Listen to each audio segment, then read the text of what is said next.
Pregnancy মানে antenatal check up. Antenatal check up সমস্ত প্রসূতিরই করা উচিত।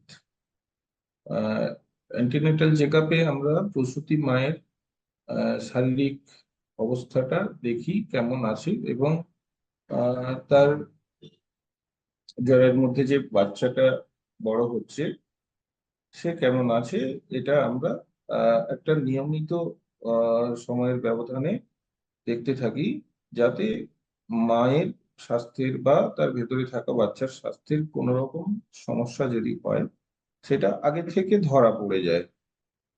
এটার প্রয়োজনীয়তা এটাই যে উম, যদি মায়ের স্বাস্থ্যের কোনো সমস্যা আগের থেকে থাকে, অথবা প্রসূতি থাকা অবস্থায় যদি কোনো সমস্যা হয়, যেমন ধরুন আহ প্রসূতি থাকা অবস্থায় মায়ের রক্তচাপ বাড়তে পারে, সুগার লেভেল বেড়ে যেতে পারে, তাছাড়াও আগের থেকে তার কোনো ইনফেকশন থাকতে পারে, যেমন ধরুন HIV বা হেপাটাইটিস অথবা সিফিলিস, এ ধরনের যদি ইনফেকশন আগের থেকে থেকে থাকে, সেটা প্রেগনেন্সিতে অনেক ক্ষতি করে, মানে বাচ্চার ক্ষতি করে। তো সেটা যদি আমরা আগে জানতে পারি নিয়মিত চেক আপের মাধ্যমে, তাহলে আগে থেকে ব্যবস্থা নেওয়া যায় আহ, যাতে বাচ্চাটার কোনো ক্ষতি না হয়।